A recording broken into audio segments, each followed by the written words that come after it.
So my name is Michelle. I actually live in Los Angeles, California, by way of Detroit, by way of Indianapolis. I actually work in the consumer electronics industry. I do a lot of data analytics for supply chain and provide them with forecasting. I've basically not have associated with myself with any particular political party. I would say I am a registered Democrat, but I really prefer myself to be independent or be in the middle of the two different parties. I just really don't identify with any of them. Hi, I'm Kenny Smith. I am a consultant working in the field of focusing primarily in K-12 education, and I am a registered Democrat. Hi, my name is Alicia. I am a research scientist in Boston, Massachusetts, originally from St. Louis, Missouri. I am a registered Democrat with a lot of opinions.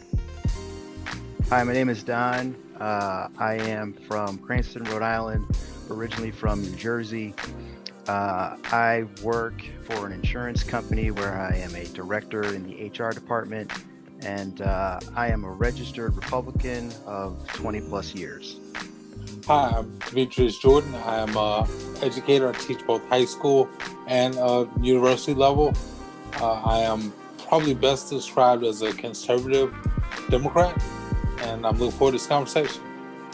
Ladies and gentlemen, my name is Kevin Smith. I'm the media director of the 309 Multimedia Group, and welcome to another episode of Think Tank 309.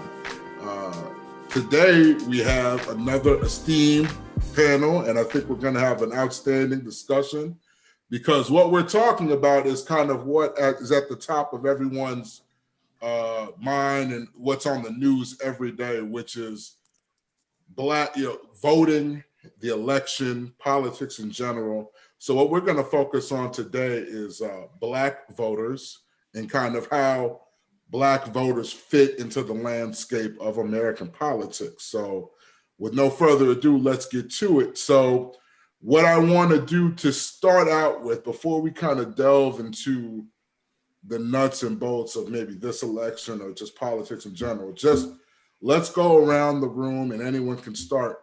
As a voter, as an African-American voter, what are the issues that are most important to you? So anyone can start.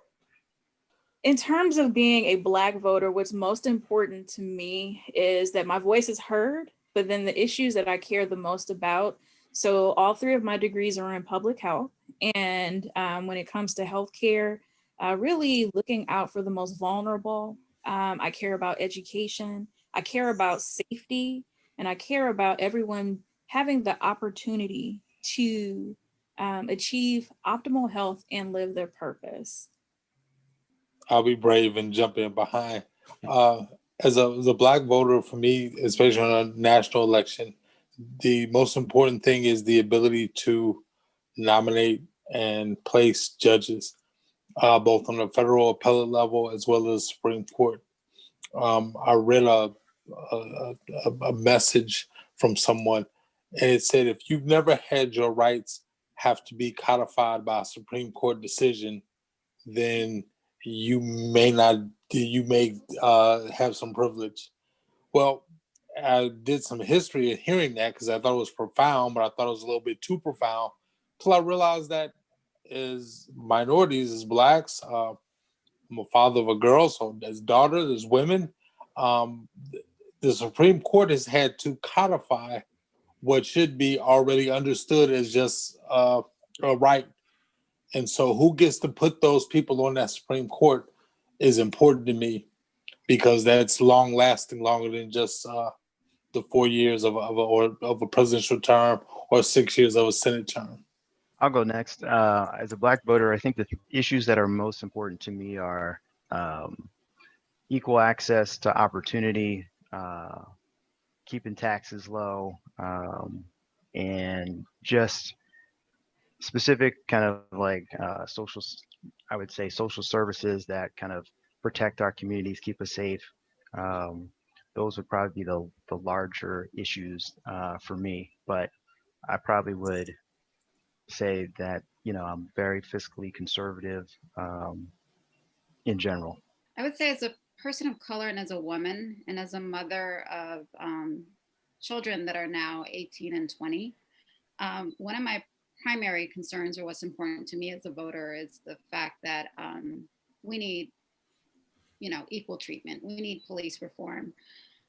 One of the things that I'm always scared of every time my children are out in the streets, or perhaps because they're now driving, obviously, but if they get pulled over, my concern is equal treatment and justified treatment, and not someone that's actually going to, or not having a society that's actually going to obviously typecast them or treat them in such a way. Second thing that's most important to me, especially in this election, is healthcare.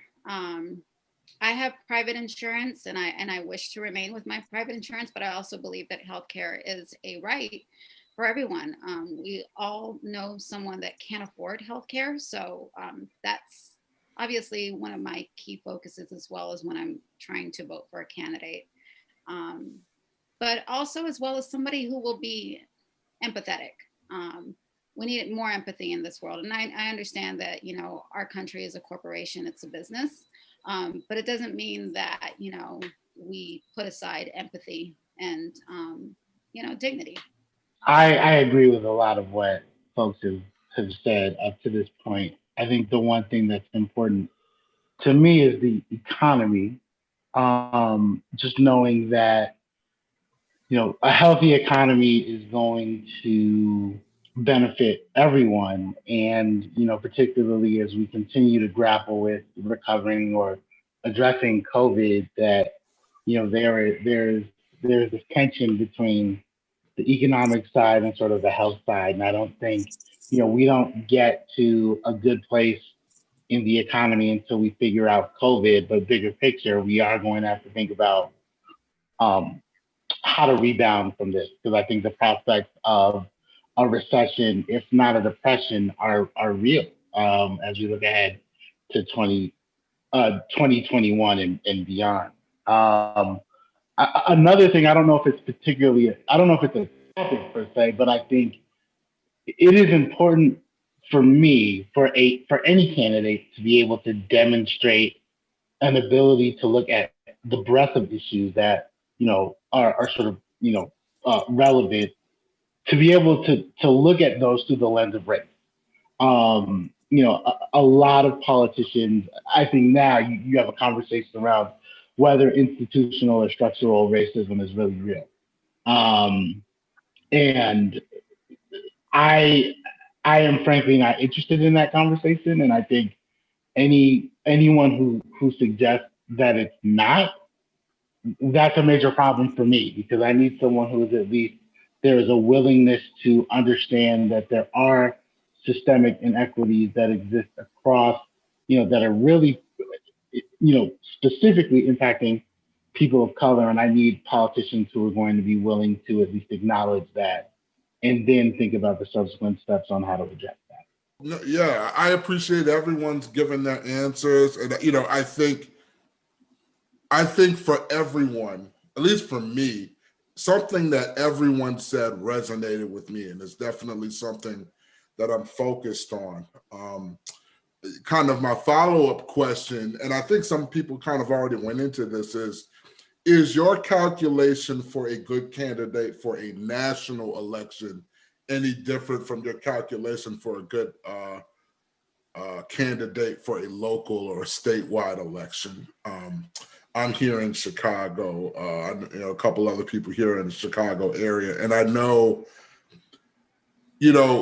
for me, at least, I think some of the same issues that are important on the federal level, police reform, this COVID response.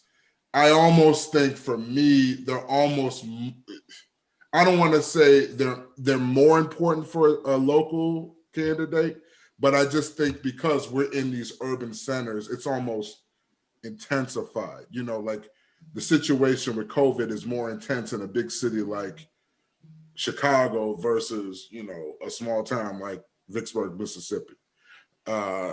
At least in my estimation. And then, police reform in Chicago is certainly something that, is important. For all of you, are there any kind of state, local issues that are kind of separate from issues that you have on a national level? Or what are the kind of the relationship to issues state and locally versus issues nationally?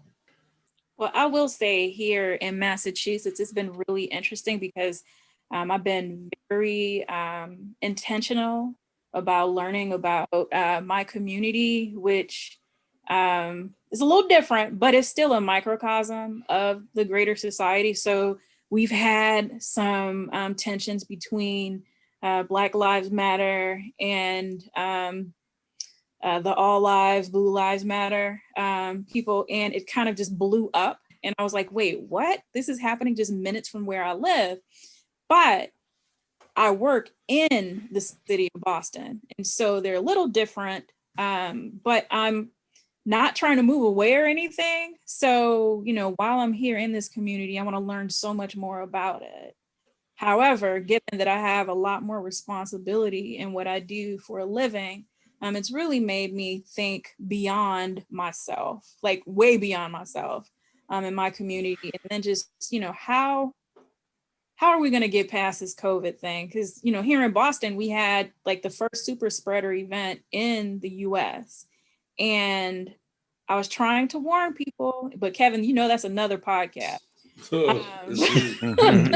People didn't listen to me. I was even asking my boss, I was like, you may want to place a call to Mississippi. Like, very different. And I will say it's a different atmosphere here too. And I'm still trying to get my feet wet, so to speak. Yeah, locally, I always expect for politicians to first be beholden to their constituency. So on a federal level, I have an understanding that this nation is different. So our president has to answer to a lot of different voices, a lot of different economies, a lot of different things that people who may be alike in 10 different ways would have two very different things based upon location. The Black farmer in Kansas probably has more in common with the white farmer in Iowa than he does with the Black urban professional in Chicago. And so the president has to navigate that entire stream of his constituency. Locally, you tend to have a smaller set of constituents that tend to be more homogenous, tend to be more the same. And you should, while being empathetic and being on the side of right, I think always, but you should be there for that constituency. And they're there who voted you. The majority in a local non-presidential election, it truly is the majority. The majority of those people put you in office. That's who you should be answering to. So I can't be overly upset if a state representative from Southern Illinois feels some kind of way about Chicagoland area politics. His constituency represents an entire difference than mine. And so locally, I want my local politicians to really fight for that group that put them in office. I want my nationally elected politicians to know how to work to come up with the best alternative to a negotiated agreement, to be able to work on a compromise, because it's a huge country with vastly different ideals of how things should go, and economic platforms and social status and all of those things. I think for me, the difference between your local politician versus your national politician, and full disclosure, I am a candidate for local office here in my town in Cranston, is scale. So I deal with, on the city council, we'll deal with property taxes, we'll deal with educational funding, potholes in the streets, stop signs, slow down, children are in the area, those types of things that are really kind of like bread and butter to people's everyday lives. Whereas on the national scale, it's really, I feel, more of a cultural, who do we want to be as a country, types of issues. And so they're definitely, there's a lot of similarities, but the scale is very different. And I feel, for me personally, a local politician, I could probably vote for someone who I disagreed with nationally if they're focused on local politics, and what's in our values aligned from a local perspective. The saying is all politics are local. Um, that, I think oftentimes, what people experience day to day, their local politicians are responsible for seeing that, for doing that. So like you said, Don, like when I see that a pothole on my street gets fixed, I know that, my very local neighborhood representative was probably involved in that based on, what, the mayor or whatever, there's sort of a hierarchical relationship, but it's happening at the local level. I think, where the federal government is now having to be more involved and where there's a disconnect. I often, particularly working in education, like education is the one place where I'm not often very concerned about what happens at the federal level, because I know that education really happens at the state and local level.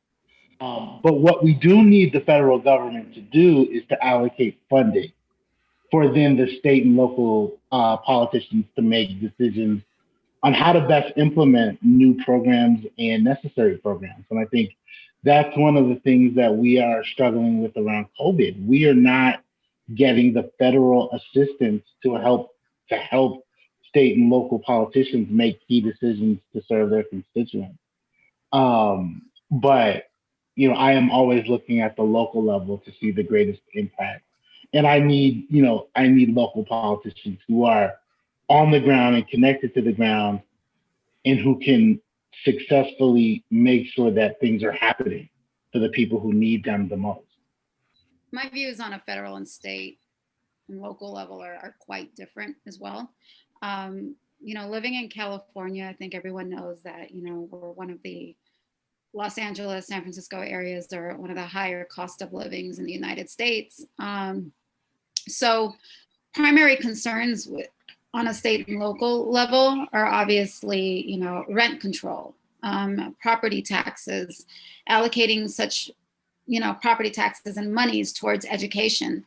When I first moved to Los Angeles, I couldn't afford private school for my children. So I had to move into an area that was quite expensive with, great public schools.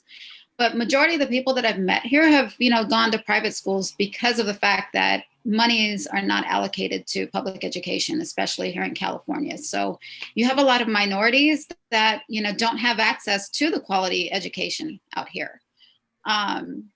Immigration laws is also, a primary concern with me. And obviously in the last 4 years, we've seen an increase in, people being deported. So, I kind of conflicted with the state and federal. I mean, the immigration is a federal level too, but obviously housing costs, the affordability in our cities, and education is on a state and local level. I'm one of those that, even though I'm a registered Democrat, I don't necessarily agree with all of the policies and such that our governor is working on here in California, who's a quite liberal. And, most people have often referred to as California being extreme leftist. And in some cases, I do see it going towards that, which is definitely not something that I would want for the state either. The initial title of this program was Black Voters and the Democratic Party. And we've kind of expanded the scope a little bit because I think there's more issues outside. But I really want to focus on I want to focus on the Democratic Party kind of in this segment. Most Black voters are Democratic. I looked it up on blackdemographics.com, and for this year, they have found that 70% of Black voters are either strongly Democratic or absolutely Democratic, or lesser Democratic, either strongly or lesser so. Just initially, and this question can kind of take whatever form you think, or whatever form kind of strikes you. How do you feel about the relationship between the Democratic Party and Black voters? Do you feel that the Democratic Party is a true ally to Black voters? Do you feel like they take Black voters for granted? How do you feel is kind of the overall interaction, the overall relationship between the Democratic Party and Black voters? So I'll jump in here, I think I'm the only registered Republican on the call. But for me, I always felt like the Democratic Party took Black voters for granted and just saw us as this monolith that they didn't have to be responsive to our actual needs, but could always count on our votes and utilize scare tactics to keep us from thinking that there was an alternative. And so that never sat well with me. I'm not a Republican who only votes for Republicans. I've voted for Democrats. I try to vote for the person, but I truly feel like there's just a lot of scare tactics. And in many ways, what people say that Trump is doing today in terms of trying to scare the electorate to kind of vote for him, I feel many Democrats historically have done to scare Black people into continuing to vote for them. Honestly, I think both parties, Republican and Democrat, pander to the Black voters. I am one of those that personally believe it is up to us to, ask for certain things and to demand certain things from those that are representing us in our state or federally. I don't think it's just any one party, honestly. I've always been the type of person that have done my research. And as well, even though I'm a registered Democrat, I have never just voted straight down the line as well. I've always done my research on each candidate and looked at each candidate as a individual, not necessarily as a party. So this is why I think I started with saying, I'm kind of conflicted. Do I gravitate more towards Democratic Party based on values and beliefs? Yes. But I'm somewhat like in the middle right there. And I honestly, me personally, don't trust any one party. I think it is good to be a critical consumer of whether or not a party is meeting the needs of a constituency. So I think it makes sense for people to ask the question, what has the Democratic Party done for Black people? I think that's a legitimate question to ask. I don't think that people give the same benefit of the doubt to Republicans. I don't think people ask that question about what has the Republican Party done for Black people. And don't tell me what Abraham Lincoln did 155 years ago. What has the Republican Party done for Black people recently? What does the Republican Party even stand for currently? I think a lot of people would say that there is a moving target on, what are some of the bedrock principles of what it means to be Republican. I think one of the things that I really struggle with is I don't feel like we apply the same level of analysis and critique of both parties. And it only works if both parties are legitimate, are sort of legitimate opposing parties. It's only going to work if Democrats view Republicans as a legitimate opposing party, and vice versa. I don't feel like we have two. I don't feel like we have two legitimate opposing parties. I feel at least on a national level, Republicans have moved way right in moving into much more fringe territory around some of the policies and the overall beliefs that it holds. But I just don't think we're applying equal standard when we're thinking about which party is looking out for the interests of Black people. Not sure if either party falls on ideals or ideologues anymore, period, actually. Because many Republican or what is traditional, or can we say post 60s Democratic Republican Party? Because that's where you get to a lot of blowback about, oh, Lincoln was a Republican, he freed us. It's a different Republican Party. That Republican Party was idealist. It wasn't about freeing the slaves, it was about states' rights. It was about a smaller government versus larger federal government. And unfortunately, those ideals don't really exist in the two parties. What is important, though, is that the parties will pander to where the votes are at.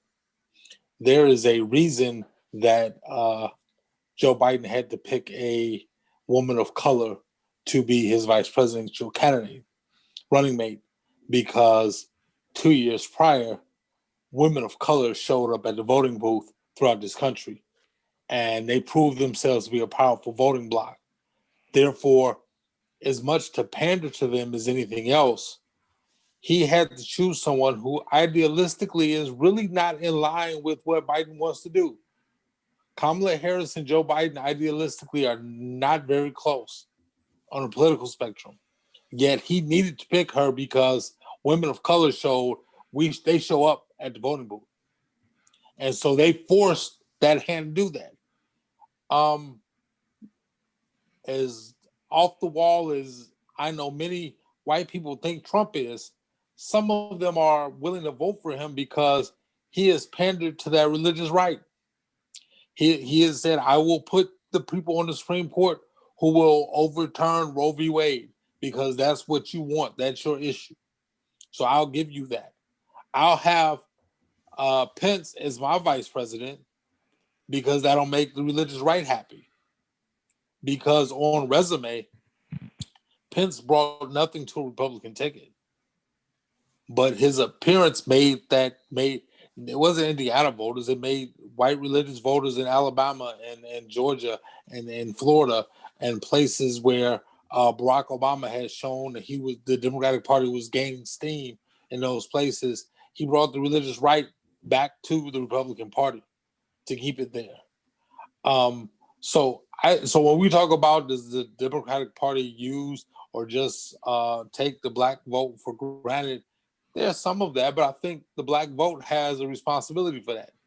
We have to timely put our issues on the table, timely call for our power and say, you need us. And if you need us, this is what we want for our vote. And we have to in a timely manner, put that out there so that gets done.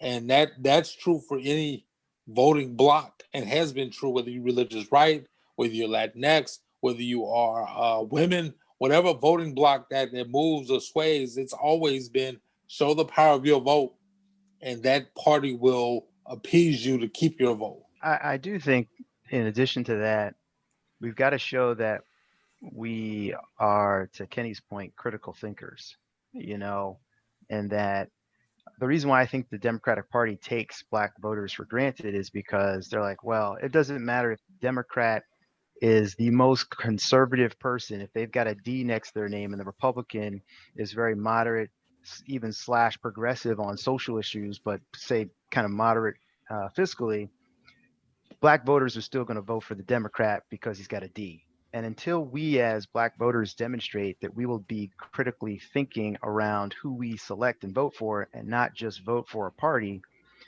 then I think the Democratic Party, almost by default, will continue to take Black voters for granted. Dr. Whittington, did you have anything you wanted to add? I'm sorry. Well, you know that I always have a lot of opinions, but I'm loving what I'm hearing here because I do think it's incredibly important to be informed and to be a critical thinker in all things. About Kamala Harris, it's so, I need to find a word to describe it, that her intersectionality is what gets this sort of, it gets to the stage before her accomplishments and her credentials and her sheer brilliance.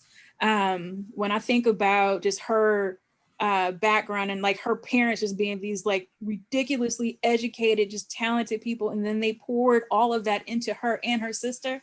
And I've actually been waiting for this moment for about 15 years because I knew at some point she would be up here, because I used to live in California. So, I saw her, just doing her thing out there, even though, she has to be held accountable for the things that we want to know a little bit more about. Now, to the Democrats, I do believe that they tend to take the Black vote for granted. However, I have a major problem when a political party uses a particular talking point as one of the things that describes who they are. For example, family values as a Republican Party thing. I'm like, that's so ridiculous to me. Like, how could the Democrats let the Republicans take over something that should be, it's not even a partisan issue. Everyone should care about families being happy, healthy, whole, whatever that means for the families, okay? I have so much to say, but I'm not going to dominate the mic here. So one of the things I've noticed about this panel is how incredibly polite everyone is. Like everyone lets everyone finish. Everyone lets everyone. It's almost like, are you finished? I don't want to, but please feel free to interact. One of the things I wanted to keep going with the Democratic Party is, I can't remember who said it, but I think someone said that I think the Democratic Party almost sees Black voters as a monolith, like they only have one kind of way of thinking. I think that's kind of, I don't want to say ironic, but it seems like now more than ever, the Democratic Party has more of a spectrum of beliefs, particularly with some of the more progressive, some of the newer, more progressive representatives like AOC and the Squad. I guess my next question is, how do you feel the emergence of more progressives in the Democratic Party has kind of affected their relation to Black voters, to the African American community? Bringing all the tough questions today, huh? I think it goes back to something Kenny said. I think, and then Don also, we have to be educated in critical thinking as voters, and not just go for what the latest fad is, or because AOC sounds cool and looks cool, and the Squad is a cool name. Therefore, I support and I back the Squad, whether we know what that means or not. As voters, period, but specifically as Black voters, we have to be critical. We have to look and say, what does that mean to say I'm a Bernie bro? What does that mean to say I back the Squad? What does that mean to say I back, a Biden-Harris ticket? And what does that mean in contrast to, if I don't back it, am I voting for Biden-Harris or am I voting against Trump-Pence? Because I think that's a lot of what this current election has really been about. But fingers crossed, moving forward, we will get into more where you have to be a critical thinker. So just to say, what is this new liberal? I don't know if this new highly liberal point of the Democratic Party is sustainable under I think it works really well when you have a Trump Pence to push back against. I think when you don't, it goes away. It's kind of like 8 years ago, the Tea Party was a big thing. Well, because the Tea Party had Barack Obama to push up against. When there was not that foil, then that goes away some. So as much as I'm strongly rooting for a Democratic win on a national level, I kind of know some of that fight the power background, when the power is kind of closer to your side, you don't have much to fight anymore. Okay, and I don't mean to interrupt. Please, someone jump in right after me. But quick question: I hear the comparison to kind of the Tea Party and Barack or President Obama, excuse me. But Right? is that exactly apples to apples? Because President Obama was pretty much a centrist. He wasn't this raging I know. liberal, you know. I totally agree. I agree with you. I think it's in marketing, but I agree with you. You were saying earlier, the Dream Party. I think the dream ticket this country missed was an Obama-McCain ticket, because the truth of the matter is that where President Obama stood and where Senator McCain stood weren't very far apart. They were real close to each other on the political spectrum of things. But the way it's marketed, the way it's sold to people was that, oh, Barack is going to come take your guns away. Barack is going to. So it was sold that he was this left-wing a fanatic. And the truth of the matter is that, no, President Obama was much, much closer to Reagan than any Republican president of the last 30 years. Yeah, by 1980 standards, President Obama would have been a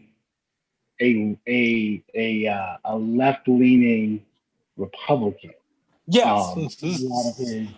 In a lot of his policies. I think, though, that Demetrius is exposing some of the, I would say, the flaws of our system, is that it's, and why we're so polarized today. It's, you're either this or you're that. Like today, as you know, as people campaign, if you go to a door and you knock on the house, they tell you, people will ask you, all right, what are you, Republican or Democrat? And depending on your answer, you either get a free pass and they say, you got my vote, or they say, I don't even want to talk to you. Get out of here. What set are you with? Exactly. Tribalism. Right. Tribalism. And I feel like that hurts us. You know, I honestly, I wish we had more political parties so that we could just have more choice to kind of make informed decisions, and not just if you're with me, you're good. If you're not with me, I don't want to talk to you. And what does with me even mean? But Don, what do you think is the root of that? Like, I don't think that that's our fault. Like, I think that's their fault. They being the Republican Party. Like, if you take policy stances that I consider to be either extremely fringe or just outright opposing to my existence, then I very much will say I can't rock with you, period, under any circumstance. Sure. When whose problem it is, I think, honestly, I blame us as voters. I do. And I think it's a part of the human condition to want to put a label on something, whether it is good or whether it's bad, because it's just easier to do.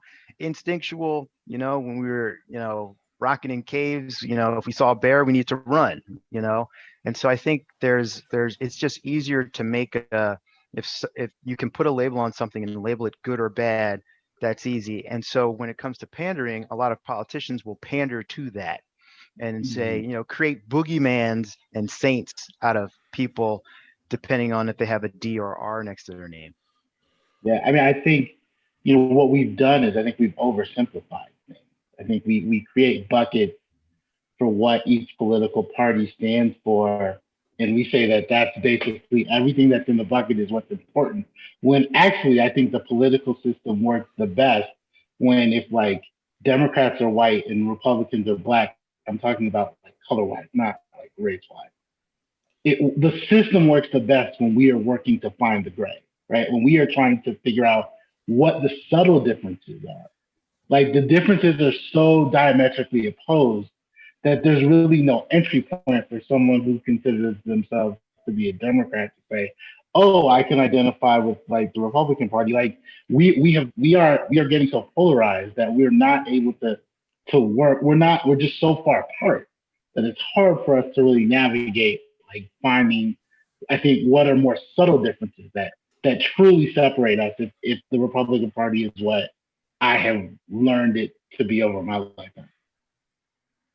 And I think that in the same vein as what Kenny was saying, that when the emotions are so high, the scare tactics are high, the critical thinking, like it has an inverse relationship with it. Like it's terrifying that I'm hearing stories about how in the Midwest, you can't buy any ammunition because people are getting prepared for election day. And I'm like, wait, what? And I'm hearing here in Massachusetts that to become a licensed registered gun owner, whatever, that the waiting list is much longer now. I think, excuse me, but I think Black gun ownership and Black female gun ownership has gone way up in recent months. Mm-hmm. One of my good friends texted me the other night. It was like midnight, and he's like, "Don, can I use you as a reference for my gun permit?" Right? Wow. He's a Black guy, and I'm just like, one, it's midnight. I was like, man, what are you afraid of, man? You live out in the suburbs, but maybe that's why you are afraid, because you live in the suburbs. I don't know. I mean, honestly, I just wish the whole Republican Democratic Party would just, the identification with a particular party would just disappear. To your point, I mean, I was on vacation, I think a couple of months ago or a month ago, and like constantly getting calls from people, asking, are you registered as a Democrat, Republican, asking my opinions about the candidates and, the vice presidential candidates. And I just wish that, we could just get away from having to identify with one party. Honestly, sometimes I just wonder if that's just a way to, force us not to think for ourselves and just, kind of like the whole brain. That's the term I keep hearing or keep seeing on social media, especially when I voice my own opinions, that I'm brainwashed or that we're, certain people are brainwashed. To a certain degree, I think we all have been brainwashed over the years with having to choose particular parties. And I think that's really what we need to really just start working as a group of minorities. Maybe they don't believe in our intelligence. Maybe they don't believe we can make decisions for ourselves. And so we really need to take over and do our research and be more accountable for the decisions we make and who we elect. And whoever we elect, that's the thing. There's no perfect candidate. There's none. Whether it's Republican or Democrat, I mean, you really do need to do your research. There are a lot of things that, I don't agree with, policies that were set forth by Kamala Harris or even Biden. There are certain things that I've agreed that Trump, I agreed with that Trump has done. But overall, I look at how does it benefit the majority of us, or how does it hurt? What policies hurt the majority of us? And that's how I choose who I particularly vote for. Is based on the greater good for everyone, I guess. Can I just say that I'm envious that you were able to vacation during COVID? That's all. I will tell you this, honestly, in California, and I think you've all heard it, and this is one of the biggest challenges here in California. I do believe in the lockdowns and wearing masks. I'm so glad they enforced masks on planes. I wanted to wear it on planes a long time ago, honestly, but in California, it's been a nightmare, obviously, with COVID. You have so many, and this is why everybody always says that California is a blue state. Some people have even said it doesn't even matter what I vote for. It's going to vote Democratic. Honestly, I don't know what it's going to vote for based on what I'm seeing with residents here being now angry with the fact that they're having to wear masks and such. And honestly, getting away from California and going down to a couple of hours down in Mexico was probably felt safer. I just felt like people were a lot more compliant and not having that feeling of entitlement that we do here in the United States, honestly. You would think in California, they would care about the air quality piece too and would want to put on a mask.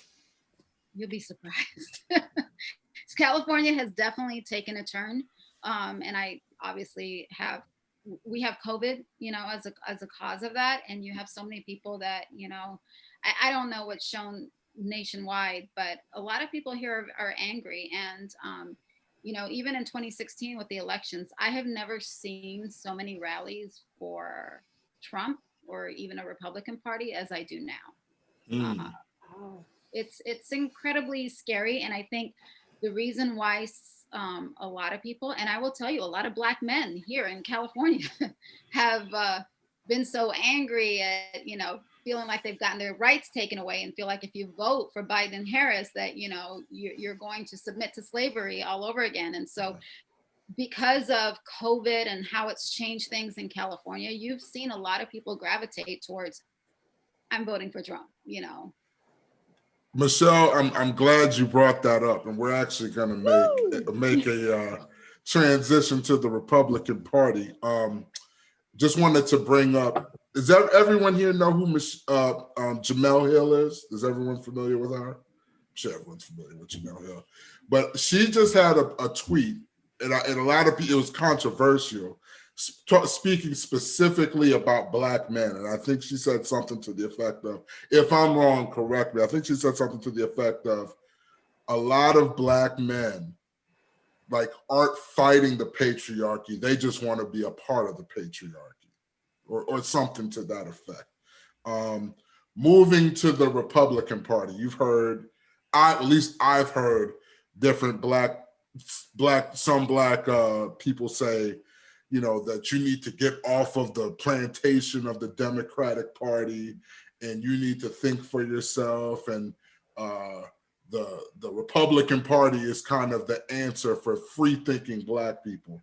I guess my question is, and this is not a pun of what President Trump said, but is the Republican Party a viable option for Black? Well, I don't want to say for Black voters, but for you individually, not for Don, because Don is a Republican, but is for the other voters. Is the Republican Party a viable option? And Don, why was the Republican Party something that you gravitated to? I could start. Certainly, to say, sure. Like I said, I've been a Republican for 20 plus years. I was a conservative while I was on Brown's campus. Part of the reason why I went to Brown was I wanted to challenge my belief system.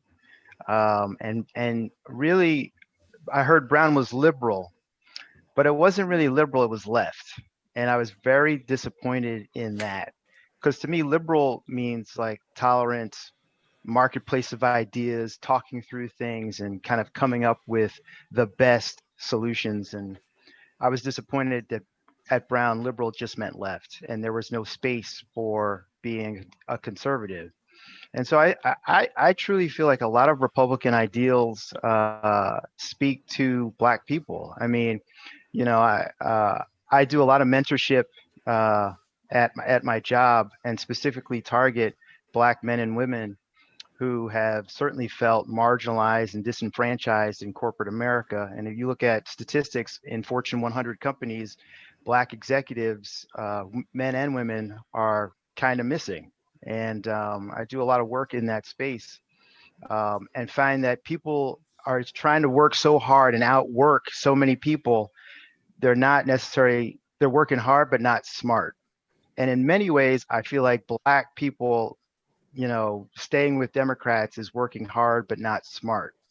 At the same time, there are plenty of elements within the Republican Party that are, I would say, antagonistic towards Black people. And that might be an understatement.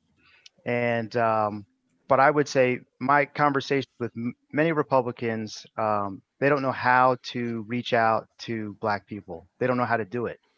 And so for me, the appeal was, I shared a lot of the ideals of the Republican Party, and I wanted to try to be a bridge and to show that the Republican Party is a welcoming party and not this kind of crazy party that is portrayed on TV. Can you share with us how it's welcoming? Because I just have not, in all of my 41 years being on this earth, because I want a different perspective, because I want to believe that somebody over there has some sense. Yeah. Right now, the whole climate change, and just so many other things, it's repelling me even further away from the possibility of looking over that way. Sure. I mean, look at the governor in Massachusetts, Charlie Baker. You know what? Yeah, really a purple state when you think about it. Yeah. I like him a lot.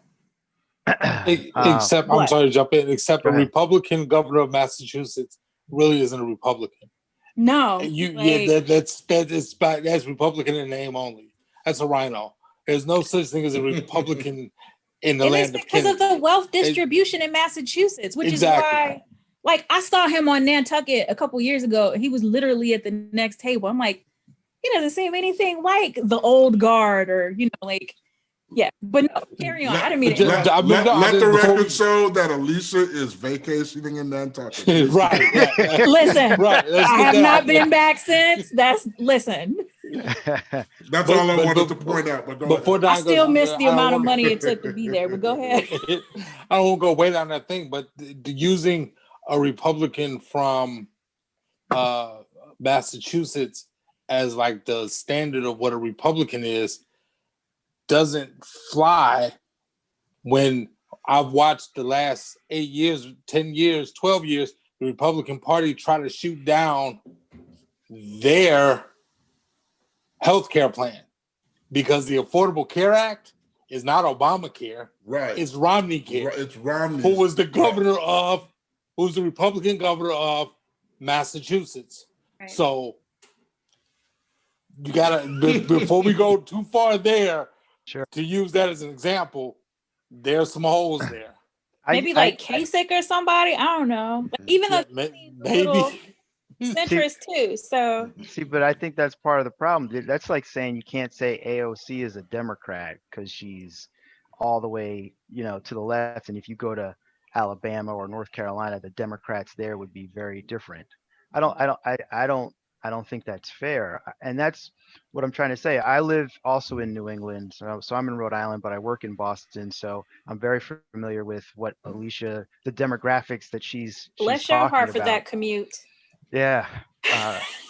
Thankfully, the last several months I haven't. Well, this is, I guess, a positive COVID. I haven't had to make that trek as much. Nice.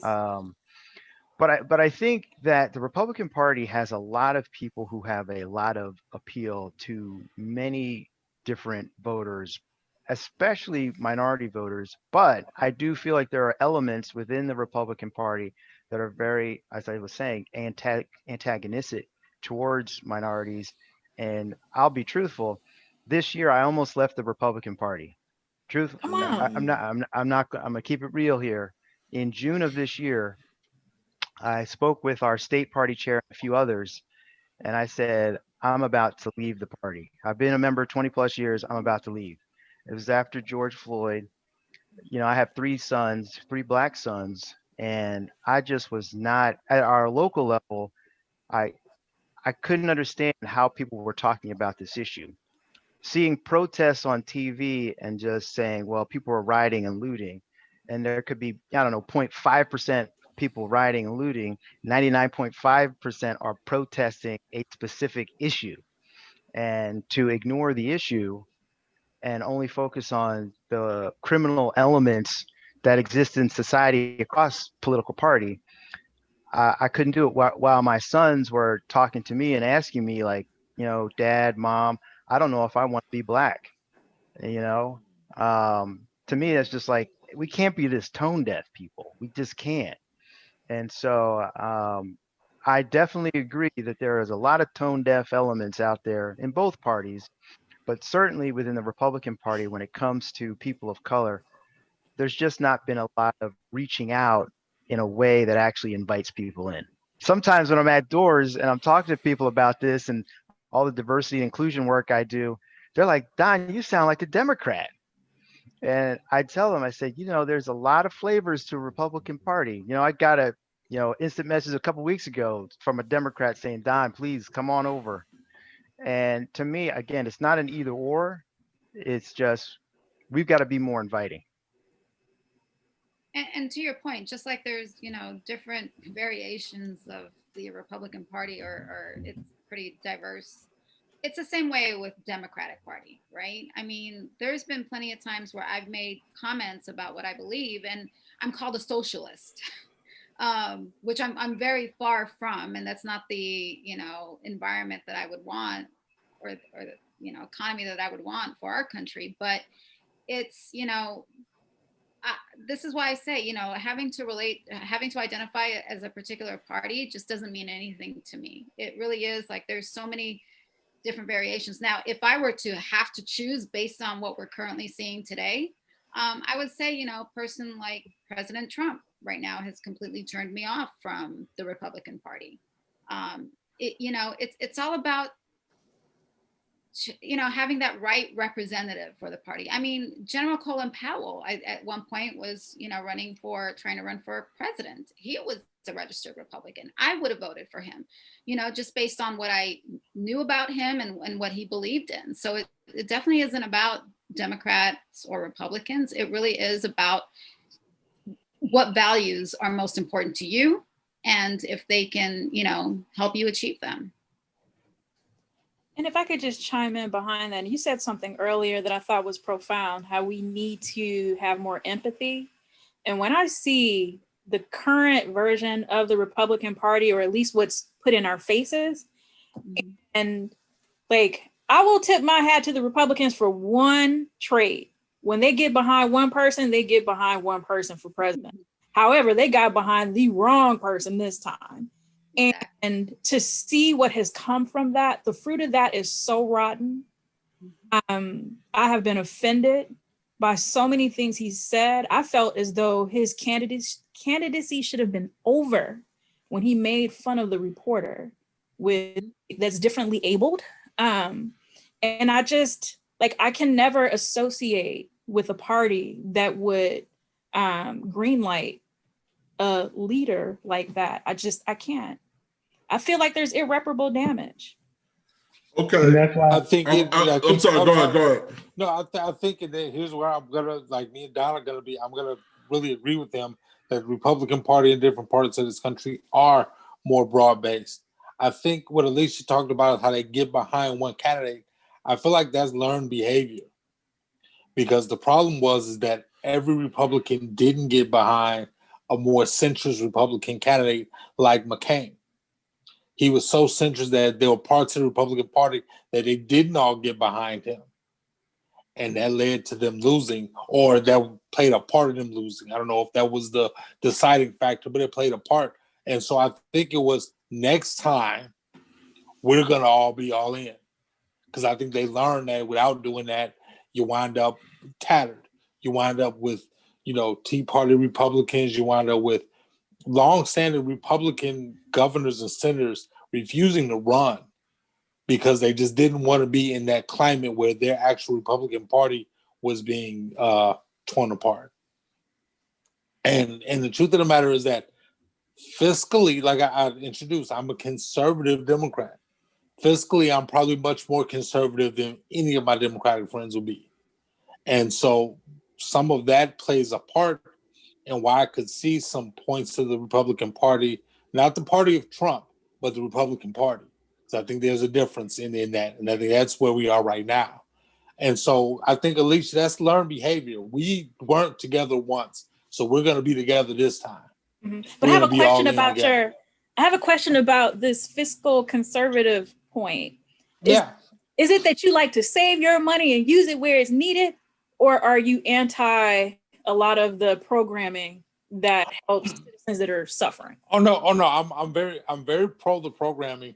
The single largest contributor to the American economy is the U.S. government, and where the U.S. government gets that money is taxes. So I'm not necessarily an anti-tax person or someone like that, but I do believe that there has to be stopgaps and checks and balances on spending, and not just spending for spending's sake. The power to tax involves the power to destroy. Has anyone heard that before? There's truth in that. Well, and I had to ask that question because there are all of these memes and articles, think pieces that are going for the fiscal conservatives. I'm like, wait, let's hear them out. And that's I run a fine line, because I'm probably a much more socially liberal than Democrat, but I'm a business professor. So you're right. There's a big part of my thinking that leans heavily toward a more fiscally conservative ideals.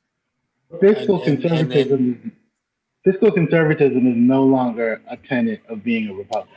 and that exactly, that's the ideologue part of the parties has left. The idea, that ideal, which was a Republican ideal, doesn't seem to exist anymore.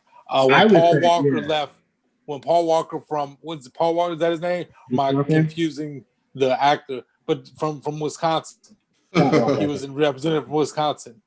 Paul Ryan. Ryan, thank you. I'm accusing with Paul Ryan, Who is married into a family full of Democrats because his wife yes, a Wellesley alum. Yes. He's a Wisconsin, but Wisconsin's a different state too. Super they're different. Yes, they're different. The dudes. So he was fiscally conservative. Cheese curds are wonderful, though. Sorry. But he's him and the guy who was when President Obama was president from Ohio, he was the one. I can't. The names are just gone from me today.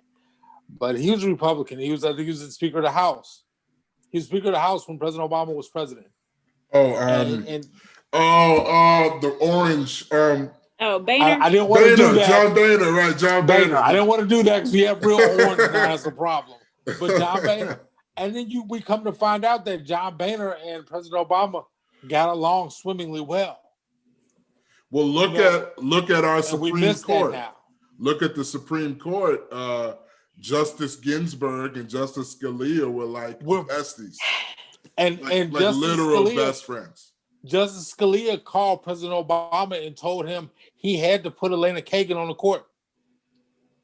When the opening came, Scalia called and said, "Oh, there is no one more qualified." But she's a liberal. Yeah, there's no one more qualified. He stepped outside of his purview to call the president and say, "Her, pick her." But we don't. That's what we're missing. So we can't see the Republican side of things. We can't get out of this tribalism. We can't see that because we got the head of the Republican Party, which is who the president is, telling the Proud Boys to stand by. Right. Yeah. So we can't get. It's hard to even have any acceptance on that side when that's what the Republican Party is. When they're not putting forth Don and the things you're talking about as Republican, they're putting forth Candace Owens and Diamond and Silk. Right. When you ask the don't president get it twisted. When you ask the president of the United States about what he's done for Black people, his default statement is criminal justice reform. So what? All Black people got to deal with criminal justice? Like, I've never been to prison. I've never been, so, and I don't mean to sound flip by this, but criminal justice reform is less important to me than other things. Like not having, I don't want to make this me ranting about Trump. That could be. It is your show, though. It is indeed, but let's save that for another one. But because I want to dedicate a good chunk of time to this, and what it is, Ice Cube's contract with Black America. Now, I wanted to make sure that we gave a good amount of time. I know we have a lot of opinions, but I want to go around the room checking when you heard about this contract with Black America and the fact that apparently he went to Biden and Harris, who told him that this is good, but we will discuss this after the election. And then he went to Trump, and I guess Trump was willing to talk with him then and came up with this platinum plan. I guess let's go around the room. What was your initial response after hearing about the contract with Black America penned by Ice Cube? I personally felt like it was just too late. Like I felt like this was being done at the 11th hour. And while, yes, we should be making demands, should have happened. This work should have happened months ago, a year ago. I don't know. I mean, I'm a fan of Ice Cube. I love Ice Cube. So I'm not one of those that, may have been overly critical of him. I understand the point and I understand his perspective. But again, the 11th hour, I just feel like if we want to talk about pandering, I feel like this is where the Republicans took advantage of the contract with Black America. I don't know. I read it. I skimmed through it. I personally feel like a lot of things are not going to pass. But also additionally, in talking with my friends, a lot of them really felt like, they left the Black woman out of the contract. It wasn't really identifying issues that Black women experience. So that's my thoughts. I mean, it's just, do I feel like this work needs to continue? Absolutely. But do I feel like, him speaking up now with this contract is going to bring about change immediately? I don't think so. And,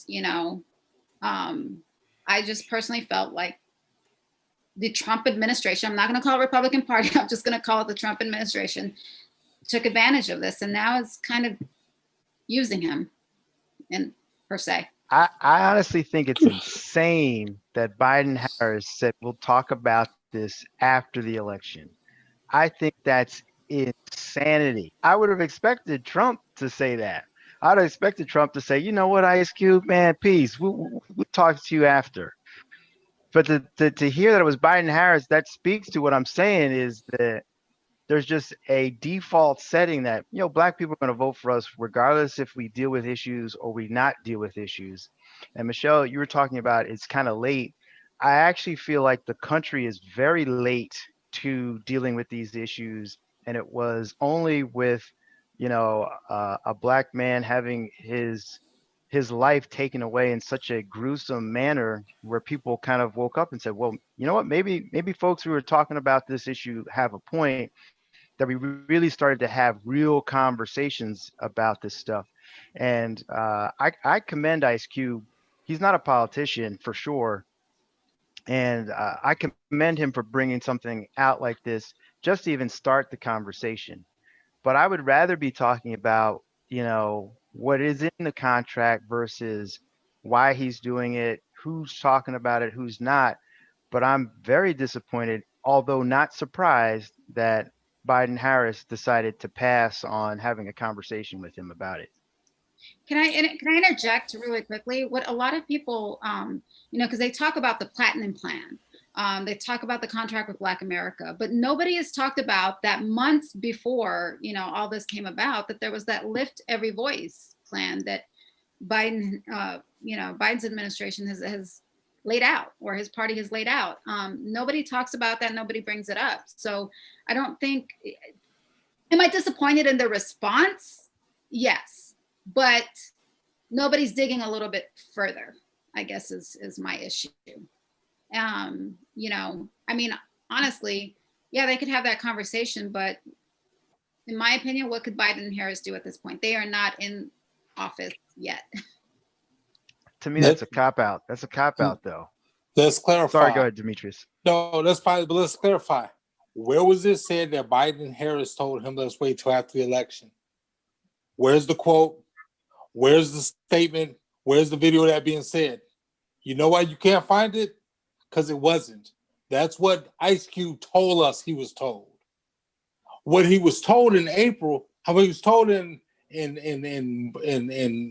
May by April Ryan, was that your contract with America you're putting together already exists. It's in the Democratic platform. People like Donna Brazile and Bakari Sellers have already taken those things and made sure they're there. He was told that in May. He continued to push this, and then he comes with this, well, the Democrats told me this. Really? And what political spectrum would you ever go on record? Would you ever make that statement that could get out, where it would look like you were putting down a block of your voters? You wouldn't, because it never was said. When I heard Ice Cube coming up with this contract with Black America, I went through my old CDs and I found my Common Bitch in You, and I put it on. Because that's all Cube has ever done is chase clout. You talk to people who worked on his movies and they talk about not getting paid. You talk to people who worked with him and they talk about how difficult he is to work with and how his stuff is not together. I sat there listening to him say, I started doing my research, and I started doing your research. Negro, you've been black like I've been black for 40-something plus years. You just started doing your research. This just came to you in this epiphany, or this come to you in epiphany because guess what? Nobody's checking for Ice Cube right now. And you need to have your name in the papers.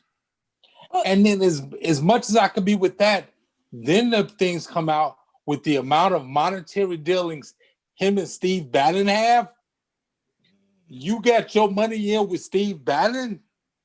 There's nothing you can tell me about black folks in America when you got your money in with that dude.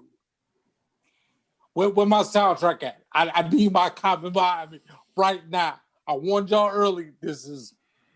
Well, Demetrius, I'm really appreciating your commentary right now because my first thought was... get me, right? She's finna cut you right now. I'm just letting you know right now. Oh, here's the thing. No. Because my thought was, and this question can only be answered by Ice Cube. Like, the amount of hubris that it takes to do something like this, I'm like, if you were really about your business, you would have done something to improve the Black community on the low. Like, and it doesn't involve getting into politics on a national scheme.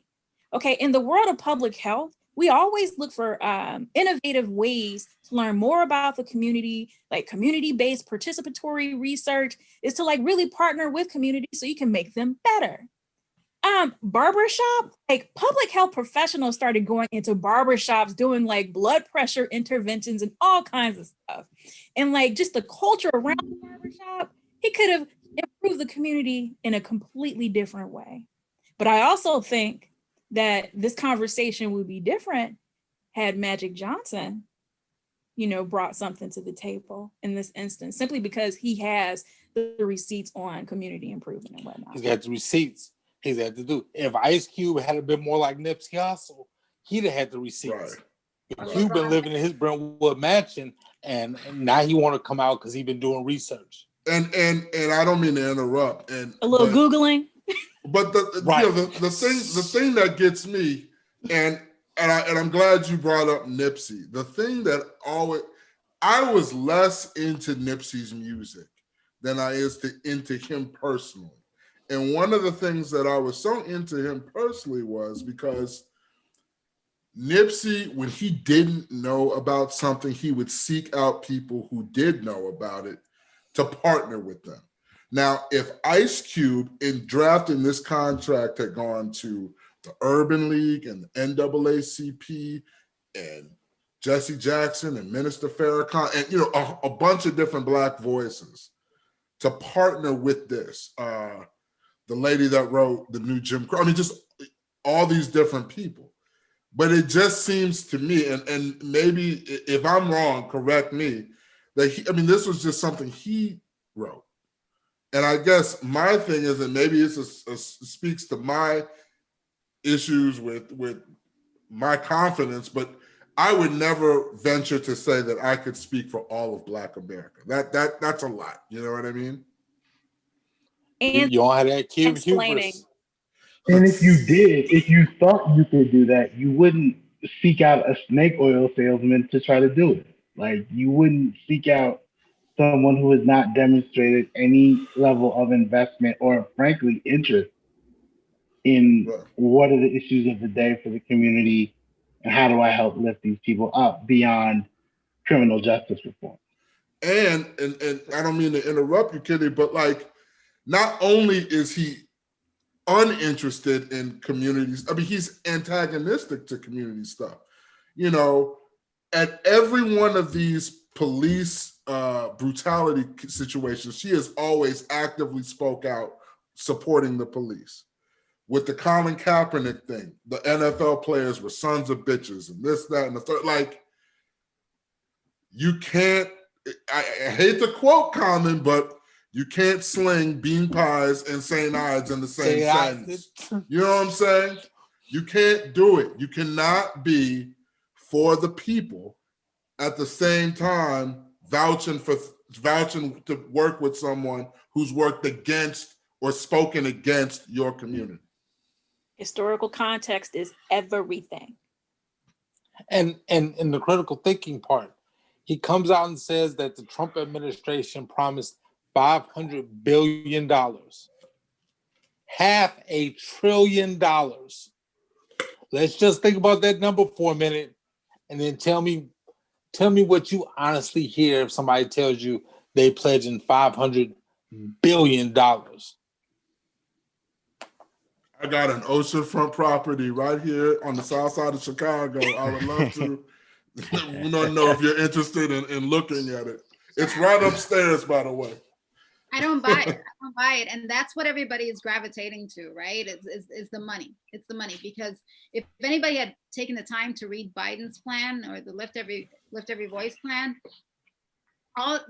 they're not interested in that unless you're talking about money and spewing money. And my thing is, it's like, where are they going to get this money from? You know? I mean, let's really put our critical thinking hats on and not just be lured by the fact that he is mentioned a dollar figure. First of all, it has to pass through Senate. I mean, everybody has to vote for it. He just cut taxes on the super rich. So where is this money going to come from? I'm sorry. Go ahead, Michelle. Africa's going to pay for it. After Mexico pays for the wall and China pays for the virus, Africa's going to pay for the platinum plan. That's how this works. That's international commerce to Donald Trump. I'm sorry. Go ahead, Michelle. No, I mean, that's all I was going to say. It's just like, you know, we need to get past like the money thing. And that's what I keep, you know, honestly, because Kevin, you've seen the interaction on my page. I have. That's how I was like, you need to be on a panel for sure. I mean, it was just, I mean, it was a level to the point where I had to calm my husband down. Like, you know, it's just social media. People are very bullish behind their keyboards. But you know, it's the thing that everybody keeps saying, well, this is US, it's all about the economy, it's all about money. No, it's not. I mean, not if we're gonna go into war and you know, have 98% of the rest of the population suffering. It's incredibly disheartening to me that people are just responding to the money. We have a better diplomatic relationship with North Korea than we do with Canada. Like, Trudeau's not taking our calls, but Kim Jong-un is a beautiful man. Like, that's crazy. Like, that's insane. But anyway, this is not me ranting about Canada. Hey, I'm sorry. Go ahead, Don. Go ahead. I just want to say, you know, Michelle, when you're saying it's not all about the money, to me, economic inequality is the primary factor that has led to all of the other inequalities that Black people face today. If we had economic equality, I'm pretty sure we would have all these other public health equalities, education equalities that we also want. And so to me, a lot of it is about the money and how, you know, with my kids, I'm thinking about, you know, what kind of jobs they can get or how much I can provide for them. And for so many, after Reconstruction, you know, Black people were barred for years from equal access to economic opportunities. Think about the GI Bill, you know, after World War II, and how Black veterans weren't able to access money in the same way as their white counterparts, even though they were catching the same bullets. And so I feel like we've got to focus on the money, because that's going to change the game. Because when you have money, it doesn't matter what your skin color is. The green talks. And speaking of the voting piece, because Kevin, you know I have to say this. Right. I was just going to say. Go ahead. What has always bothered me is that my father, so he grew up in rural Mississippi, and he was drafted into the U.S. Army in 1958, okay? He went and served in South Korea, came back to the U.S., still wasn't considered a full citizen because he could not vote. And just thinking about my oldest two siblings were born before Black people had the right to vote is like befuddling to me. And even on my mother's side of the family, I would argue that I'm in the first generation born into true freedom. Because, I mean, as you said, like the economic piece, it is the root of it all because it was built on, you know, our free labor. and the emotional labor that goes with it. It's this multi-generational effect, and it's just really awful. Alicia, I'm sorry. Let me just say this. Alicia, didn't you say in a past panel that there was some public health study where you had a certain population that because they were poor were exposed to these negative health outcomes? And then even when they were able to make enough money to put themselves in a higher economic bracket, they still had those outcomes, right? Didn't you say that? You will see that across the board. So whether it is like Black professionals, and there's been a lot of studies done. One that one of my colleagues always talks about is they compared Black physicians that graduated from an HBCU medical school, and they compared them to Black physicians that graduated, I think, from Johns Hopkins.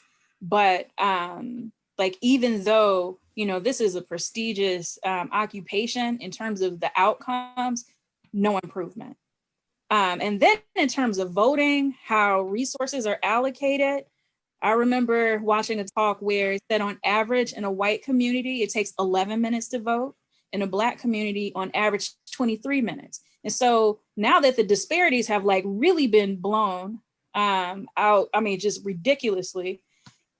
And we're seeing these stories like of elderly people traveling to go vote and waiting in line for hours. That's not inspirational.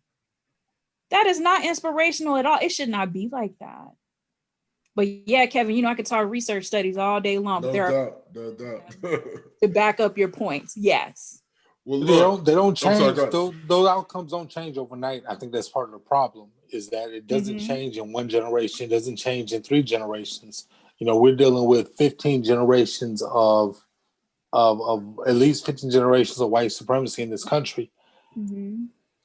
If we were made equal economically today, then in 15 generations, we would still be behind, because it'd be 15 generations of equality versus 30. So we still wouldn't be reaching there. So those studies are so very true, and they're honest, but there's an expectation that this is going to get better today or tomorrow or in my children's lifetime. It's just not going to be. But we have to move toward that. We have to see that. And once again, me and Don are agreeing. I guess my conservative political bent is moving that way. The biggest issue Come is to that the dark side. No, is that there is that definite, you know, need for some economic equity between, you know, between the you know, between the races. And we aren't there yet. No, go ahead, Alicia. No, it's just so amazing that you're saying this, because we recently published a paper. Kevin knows all about this paper because I've just been talking about it quite a bit, because my work focuses on health equity. And so we looked at former NFL players across 5 health outcomes that have an impact on quality of life, which is incredibly important. But when you about the conversations on how to level the playing field, the economic piece comes into play. And so when you think about NFL players, they tend to be a more educated group than men in the general US population. And then there is that sense of belonging and all of the perks that come with being an elite athlete. But still, even in this population, we found that the Black former players were like 30 to almost 90% more likely to be worse off in terms of like all of the health outcomes than their white counterparts, which is deeply concerning. Does that study take into account the 22 years they lived on this earth before they became NFL players? So, and that's what we call social determinants of health. Where you're born, the situation into which you're born, that has an impact on health on in life. And there are studies that have demonstrated that people that have, you know, been reared in the same environment, and like those that move away experience the same health outcomes as those, or similar to those that stay. Right. And so that's the next part. If you'd like to give me any sort of guide. I would like to see the children of those Black NFL players now. So absolutely. Look that next generation, again, generationally, because now they're not growing up in Liberty City, Miami. with the hope of plans to make it to the NFL. Now their Now parents made it, and yeah. Now what they're seeing at the college level is like a decreased rate, I believe, of first generation elite athletes. So I would say stay tuned. Maybe the generation after me of scientists will have a better grasp, but we'll see. So I have a question, and the question is around generational changes, and what I get from a lot of people who are, oh, how can I say this? They don't get why the protesting is happening, and in this time period, and a lot of them say, my grandparents came from Italy or Ireland. They had nothing to them. They worked hard, and they made a way for me. I made a way for my kids. So my question to you all is, what do you say to them as they're trying to deal with some of these issues, and we're talking about systemic racism, and it's just not resonating with them? What would you say to them?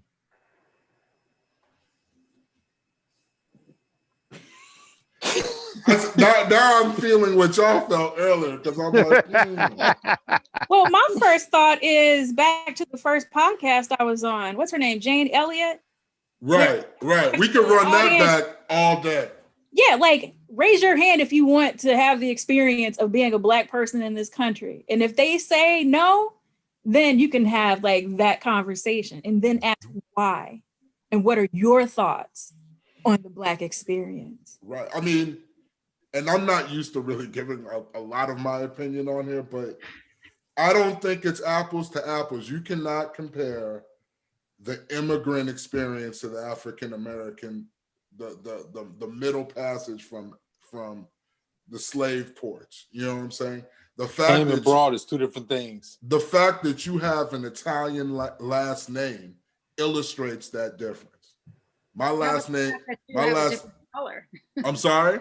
How about the fact that you just look completely different and that, There are 6 Black people in this call right now. Do we all look the same? Do we all look to be of the same race? Not necessarily. You know what I'm saying? 2 of you look pretty similar, though. We look similar, but that's a different story. That's a different story. That's a different story. But I mean, I just think you cannot compare a European immigrant or an immigrant from any country to an African American living in this country. You can't compare an African American to an African immigrant in this country. It's a totally different experience. Yep. That's what I would say. Yep. Maybe that wouldn't make them feel much better, but that's probably what I would say. Yeah, I mean, I asked that question because we need to get those people on board if we're going to see some change for Black people. We're gonna need those people who can at least identify with being an other, even if it was a generation ago, and now they're part of, you have folks, who are, say, Latinx, who've been here for generations, and people sometimes say to them, go back to where you came from. And they just look around, yeah, I'm here. Where you have, white people who are from Italy or Ireland 1 generation ago, they're here today. Nobody's telling them, go back to where you came from. And so I think we got to figure out, how do we get those people on our side to see that the problems that they faced are very different than the problems that we faced. Well, let me just say this, and I promise I'll shut up the rest of this whole time. But I think another thing is, the president told 4 representatives of the House of Representatives to go back where you came from, all of which are U.S. citizens, 3 of which were born in this country. Mm-hmm. So I think less needs to happen on our side and more needs to happen on the other side for kind of that, to otherize people like, Black people. That's not coming from us. But anyway, everybody else talk. I'm going to be quiet. Well, that's the point that, I was trying to get across earlier. It's about the leader we elect and voting for somebody that has empathy and can understand. and can try to relate to, the real issues at hand that everybody faces. And so, going back to like elections and the parties, this is honestly, what Trump has enabled, this country to do is be prejudiced towards one another. He's caused more, in my opinion, has caused more division amongst, different ethnicities. And to me, he just doesn't, I guess, as a leader, doesn't empathize with what's going on and isn't the person to, bring those issues to the forefront. But what he's done, no, you're exactly right. What he's done is he's made white America, and I paint it with a broad brush, more comfortable. Exactly. Because because what happened was that the previous president made it uncomfortable because you had to deal with what's reality. Mm-hmm. You have to deal with the fact that this country was built on the backs of enslaved people, and that those enslaved people have never been properly given their credit, their due, their ownership of this country. They've never corrected the lie. We believe all men are created equal. The lie that was told in this country has never been accepted, never been looked at. And you had to look at it every day when you had a black man with a black wife and black children in the White House. You had to face that lie every day. And what Donald Trump has done is made that group of people comfortable. They don't have to think about it. If they don't like it, they can turn their news off. They can turn the TV off and they don't have to see it anymore. Please bring college football back. Please bring sports back. Let me look at something else on TV other than what's really going on in this country. Yep. I want to be comfortable. I know I promised I wouldn't say anything, but I just one last thing. And I think a lot of white people's comfort level, they're being comfortable with kind of the racial castes that are set up is more important than them having health care. You know what I'm saying? Like, you have people who, by any estimations, would not have any health insurance in the streets protesting for the ACA to be repealed. I'm sorry. Like, you're that into a white man being in charge that you're willing to do it to your own detriment, like that. Right. That level of insanity is powerful, I guess is what I'm saying. But I'm sorry, go ahead. I promise I won't say anything. The ability to vote against one's own self-interest is the educational system in Alabama, Georgia, Mississippi, Florida. I mean, the ability to vote against one's own self-interest is evident in many of those southern states. So it's not even new. That's not new that they will vote against what's best for them because it makes them more comfortable. It makes me think of the Lyndon B. Johnson quote, and I had to look it up because I did not want to misquote it. If you can convince the lowest white man he's better than the best colored man, he won't notice you're picking his pocket. Hell, give him somebody to look down on and he'll empty his pockets for you. Mm. Drops mic and walks away. and that's the man that signed the Civil Rights Act. Right. Man, look, Don, Alicia, Demetrius, Michelle, Kenny, I appreciate y'all. This has been one of the best conversations we've had. If anyone, we're going to post this on social media. If anyone wants to respond to anything that was said here, make sure that you respond in social media with the hashtag Black Voters and also Think Tank 309. Last subject, last question. Again, I want to thank everybody. Take Ice Cube out of the equation. Take him out. But think of the concept of almost forming a Black delegation and for every election negotiating with both parties to see who we're going to support. Is that a viable kind of methodology? I'll start. I think it could be. I think if done right, if done correctly, it would let both parties show their hand. And so they couldn't say or even be accused of saying, we'll talk to you later. I think that's a viable post a Trump party, a true Republican Party, Democratic Party. I think that's viable to say, here's what we would like to see on the platform. Who wants to pick it up? Could work. But I guess the question would be, if, let's say, the Black community says we want X, and let's say the Democrats say, well, this is great, but we just cannot fit X in the budget. We can give you Y, but we can give you Z, but we can't give you X. But then we would be prepared to say, well, we are not going to support you. We're going to support the Republican candidate. Would something like that be viable? No, because you're talking about negotiating. Right. So if I ask for X and one party say I can't give you X, I can give you Y, and the other party says I can't give you none of it, then I'm going to support the one party that can give me Y. Right. And then the next time I'm going to push for X, I'm going to push for more. This is negotiation. This is how we push forward. This is how things don't happen overnight. Things don't happen immediately.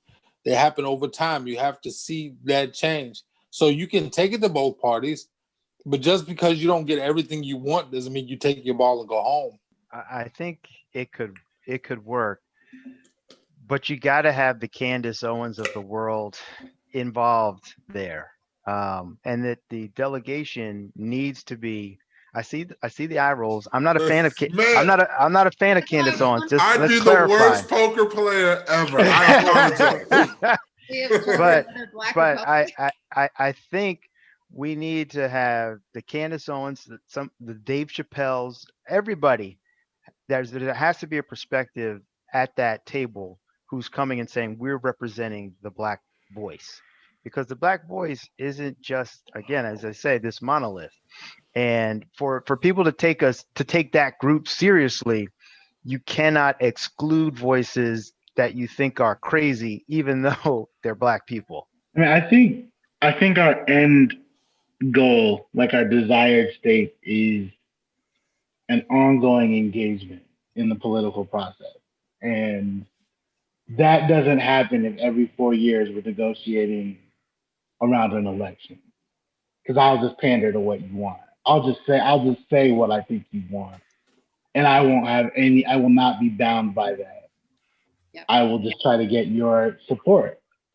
What I want you to do is show me that you're down for the long haul, which means you have to make an ongoing commitment to better understand our community and invest in it and invest in our political values. So I think it's a place to start, but my fear is, like, politicians, and I won't even say Democrat or Republican, I would say generally politicians haven't demonstrated a willingness to be in the foxhole for the long haul. So I'd be really skeptical about that. I'm kind of stuck in a different place. It's like, how would we even get the unity within, let's say, the Black community to get to that point? Because when I think back to when Black Lives Matter formed, and, that's how I realized that I'm approaching middle age, because wow, this is this is like, this is bold. So, like, how do we get to that middle ground? I mean, I think I echo everybody's sentiments here. I think it can be done. Having the right representative and, leader to lead those efforts and make a conscious effort to do it, to your point, consistently, not just around election time, but, to have this as a work in progress, I think is vital. But again, it's getting everybody unified, and right now, even in the Black community, we're all divided. That's our issue right now. So, and sometimes it's classism that's dividing us. Don, Alicia, Demetrius, Michelle, Kenny, thank you so much. This was an awesome conversation. If anyone would like to be on a future panel, be sure to check us out. Send us a DM at Area 309, hashtag ThinkTank309. We'll be sure to include you in a future panel. Again, I want to thank all my panelists for an excellent discussion today. Again, my name is Kevin Smith. I'm the media director of the 309 Multimedia Group. Thank you for watching.